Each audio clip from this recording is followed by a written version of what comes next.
Hey guys, Zibboyeye or just Zib is fine, and today, I'm doing something a bit different. Usually I look at a film, TV show, or video game in several aspects, but this time I'm looking at a whole genre in one component. Today I'm looking at visual novels and their accessibility. Now I love the art of narrative, especially in video games, which is why a number of visual novels hold a special place in my heart. This is one of my favorite genres, but one I know can be a bit hard to get into. I mean, the basis of its structure is reading. It's not exactly what most people go into video games excited for, which is why I'll be looking at these visual novels from the perspective of how easy is this to get into for newcomers. So consider this a beginner's guide. How I'm determining accessibility for your average game fan is with this set of criteria. First is visual representation. All of these games have some semblance of visuals of course, but the amount of which varies. What I will be judging visual representation on is the level of animation and cinematics in the game. Part of my mentality behind this is to compare these games to movies. Since most of us probably watched movies before we learned how to read, film is a very intuitive medium. Hence, the more cinematic a visual novel is, the more intuitive it is. Secondly is English dub voice acting. As much as I'm fine reading, many people have an easier time digesting information auditorily. For this reason, I consider English dubbing very important. Thirdly is gameplay. What I will be looking at in this category is the frequency of gameplay as well as level of interactivity. I don't think newcomers would have an easy time going through mounds and mounds of text, so I think frequent and interactive gameplay is important to keep the player engaged. Now with that over with, let's get right to it and check out these games. The first visual novel we'll look at is the one that introduced me to the genre, and that is Phoenix Wright, Ace Attorney. In this game, you play as rookie attorney Phoenix Wright as he solves his way through head-twisting murder cases. Like most I'll discuss in this video, this game is a mystery game. If that's something you're into, I can say you'll probably like a lot of visual novels, including Ace Attorney. But is Ace Attorney a good introduction to the genre? Well, let's look at it in motion. In terms of cinematics, Ace Attorney isn't completely lacking. You'll see detailed scene illustrations, occasionally with camera pans. Beyond that, there are a few scenes with light animation. There's not a lot, but there's enough there to properly paint a picture during dramatic events. Most of the game, however, features sprites overlaid on top of a backdrop, a common presentation for visual novels. The sprites themselves are very animated. Their movement illustrates personality and emotion perfectly. As for the dubbing, the game does feature some voice acting.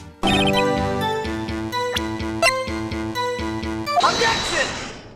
And including a few other exclamations, that's about it. Other than that, it's all text.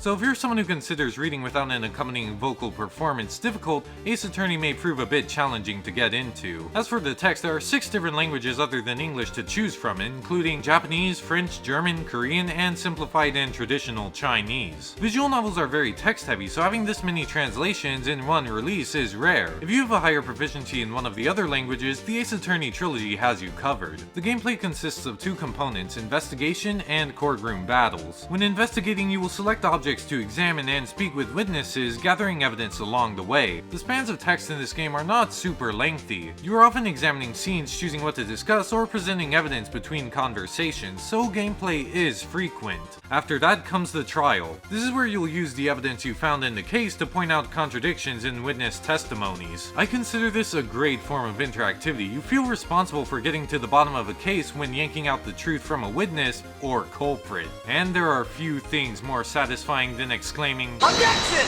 If you can get past the lack of voice acting, I think Ace Attorney is a great introduction to visual novels. Not only that, but it's one that I think is easier to get into at an early age. Despite being a murder mystery, the goofy and exaggerated characters give the game a tone lighter than many others I will be discussing.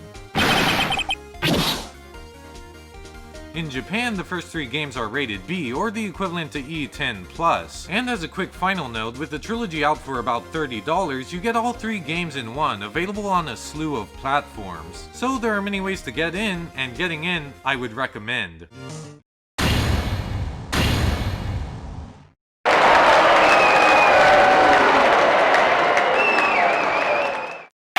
Next up, we have Spike Chunsoft's Danganronpa. This small title is the name of the game and series. The absurdly large Trigger Happy Havoc is just the subtitle.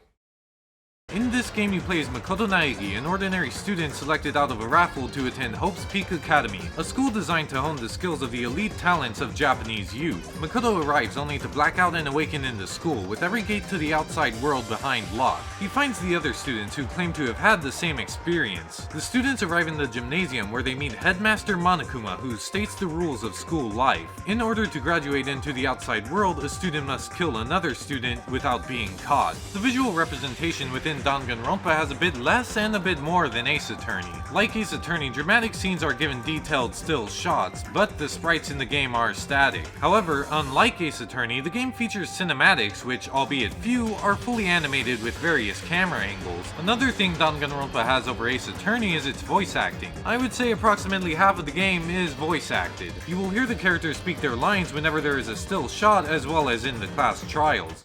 Murder took place in Makoto's room. In the bathroom. That's right, trials.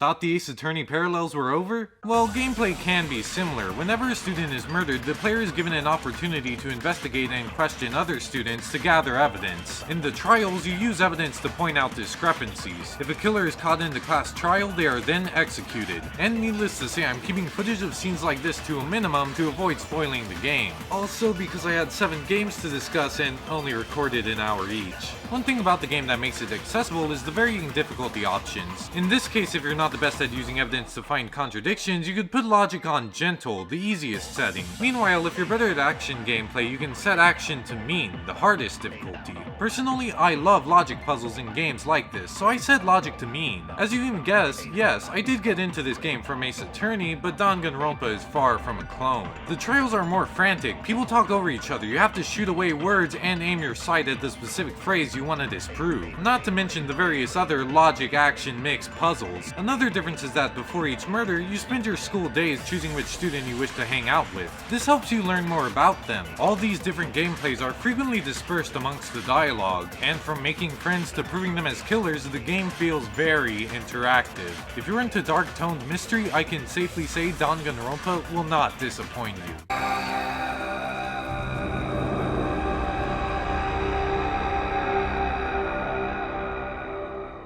Coming up, we have 9 hours, 9 persons, 9 doors, aka 999, once again from Spike Chunsoft. You play as Junpei, a young adult who finds himself alongside 8 people forced to play the nonary game. In this game, the players have to solve their way through numbered rooms until they reach a door with the number 9. They have 9 hours to make their escape before the ship floods. The visual representation for this game is pretty much par for the course. Sprites over backdrops, stills for dramatic emphasis, you know by now. The backgrounds are pre-rendered and look really nice. They give a sense of space important for the environment examining gameplay. There are even some backgrounds and scenes that are animated. The sprites are animated as well, featuring lip movement and blinking, however the characters are not as animated in body movement as Ace Attorney. There is another way to view the game though. If you are more into novel reading a la descriptions of scenery and expressions, you can play the game in novel mode.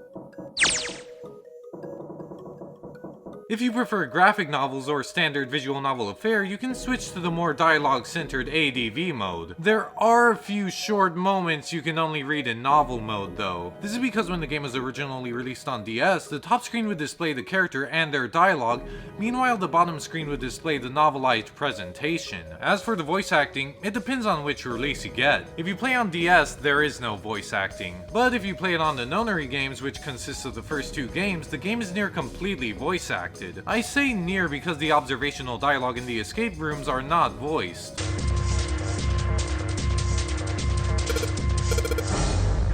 However, certain scenes in these segments are voiced. Oh, what's up with my face? I look like a zombie. Man, what the hell happened to me? Beyond the escape rooms, the vast majority of the game is fully voice acted. I guess there's another one of us now. A dancer? No, I'm not. You better get moving. So if hearing the characters is very important to you, Zero Escape has your back. Gameplay-wise, the reading segments comprise of choices that affect the story, leading to various endings. There is only one true ending, however, but you have to get a specific ending beforehand. Trust me, there is a narrative reason, so it is of valid importance. As for the main event, that gameplay is the escape rooms. In these, you collect objects and examine environments in order to solve puzzles. Some of the rooms are real brain teasers, and the satisfaction I felt in solving them was phenomenal. Although there are a bit longer text segments than Danganronpa or Ace Attorney, the gameplay of Zero Escape is very interactive and impactful. I would definitely recommend the series to puzzle lovers as well as death game fans, which, if it wasn't apparent at this point, I am.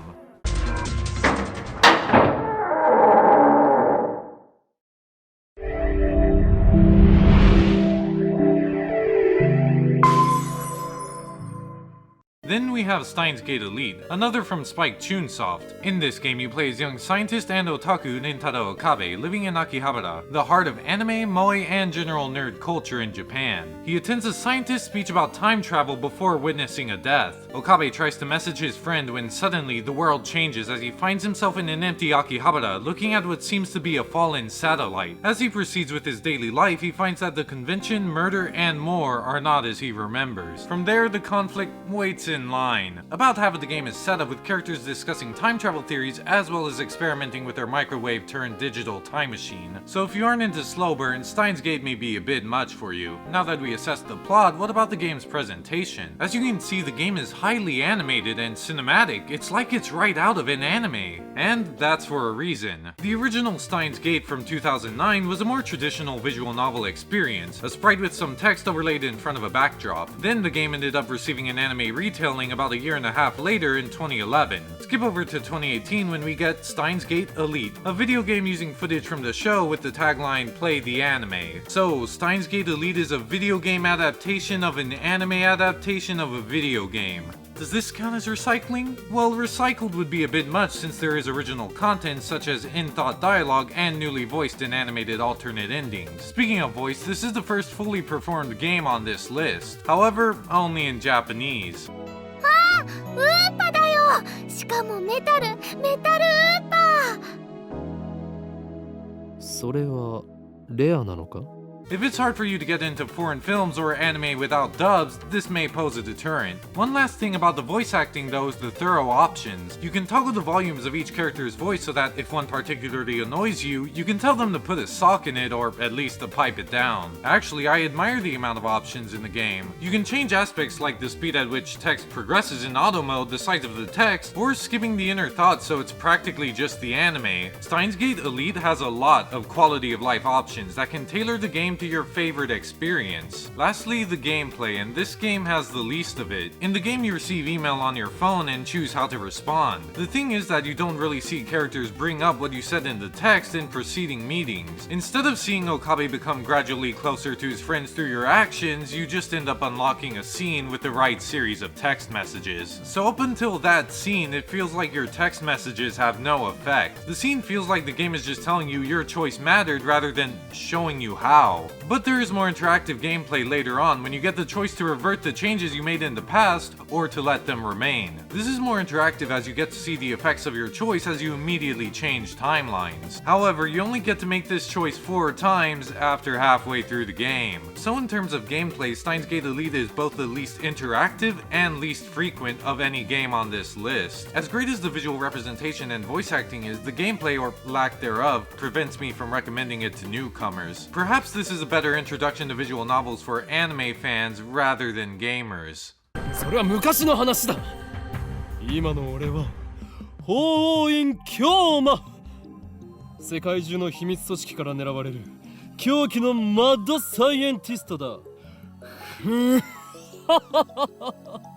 Next up we have 428 Shibuya Scramble by, you guessed it, Spike Chunsoft. Yeah, it's probably obvious by now, but if you find yourself hooked on visual novels, Spike Chunsoft will become synonymous with Safe Haven. As for 428, the plot kicks off with rookie detective Kano Shinya, alongside other police on a stakeout at the Shibuya Scramble. Their mission? To catch a kidnapper. Hitomi Osawa, whose sister had been kidnapped, waits in police observation to deliver the ransom. Honestly, I can only talk about where it starts because there's almost too much to describe where the plot goes in a short synopsis. From the perspectives of Detective Kano to environmentalist Achiendo to eccentric journalist Minoru Minorikawa to father and scientist Kenji Osawa to an amnesiac stuck in a mascot costume. There is a lot. The back of the box doesn't lie. From catfights to bioterrorism, it's all there. So if you like a mix of silliness and drama that snowballs into something huge, I'd consider looking into 428. As for the visuals, it's very unique. The story is completely live action, even featuring a few full motion video scenes.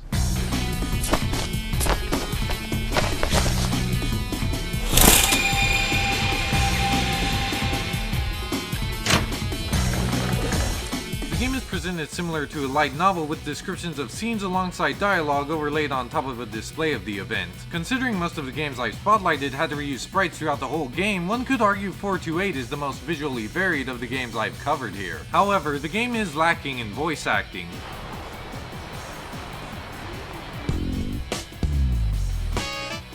Personally, I don't mind as I feel it doesn't fit the novel's style, but it's something to note for those who look for it. Proportionately, gameplay is outweighed by text more than Danganronpa or Ace Attorney, but unlike Steins Gate Elite, it's far from non-existent. The core game centers around choices. You will be given a choice that affects you or another character in the story. If you pick the wrong choice, you will be given a bad end within the chapter. You see exactly how your choices affect others in this story. Your choices come back to bite you in ways you would never expect, and it's really fun trying to figure out how to avert these bad ends. Due to the impact of your choice, 428 indeed feels interactive. With the amount of non-dialogue focused text, I would recommend this when you're a bit more definite on your affinity towards the genre. But if you are, 428 is definitely worth it.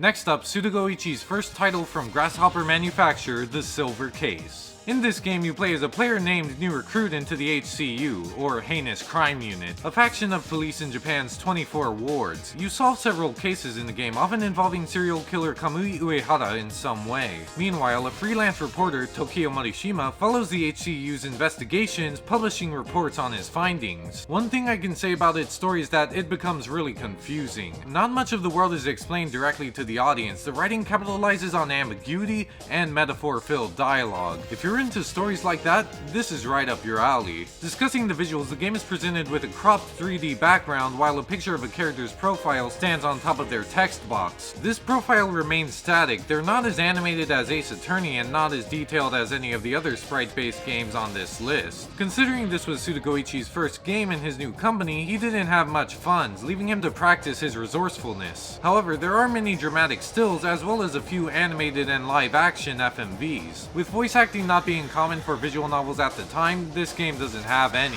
so you're stuck listening to the clicks and clacks of text typing.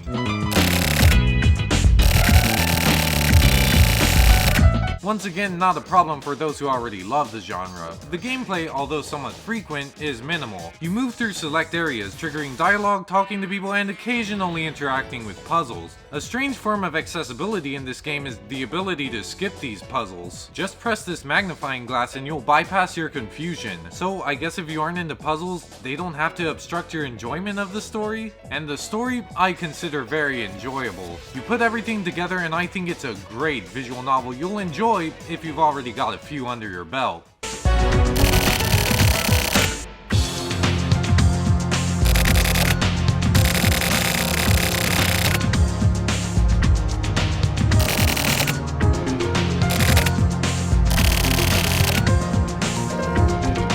And finally, the Somnium Files. In this game you play as Kaname Date, a detective with a robotic eye companion named Aiba. From crime scenes to witnesses' dreams, Date and Aiba must solve a case of serial murders, all of which victims who have had their eyes gouged. The visuals of this game are unique. It's the only fully 3D game on this list. It's presented with the character's expressive and animated profile to the left of their dialogue. Meanwhile, you see the character in a fully 3D space in their environment. You will often find scenes introduced to, transitioned to, or concluded via a cutscene.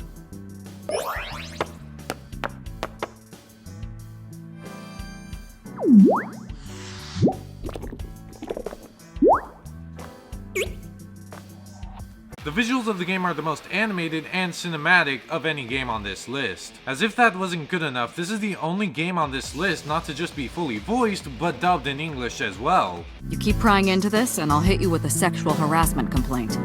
This isn't harassment or sexual. I can make it sexual. It appears you wouldn't have an issue with that. I can detect your thoughts, remember?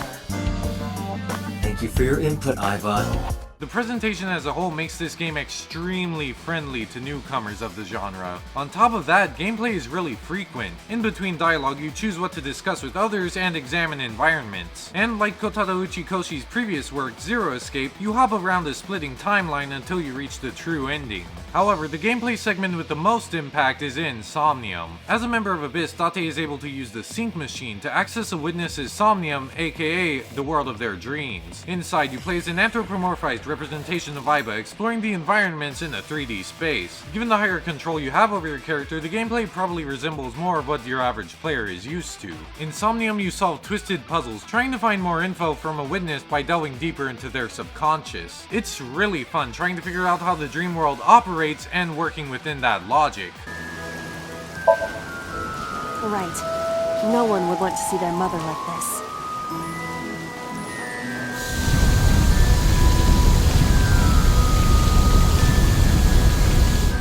It keeps going.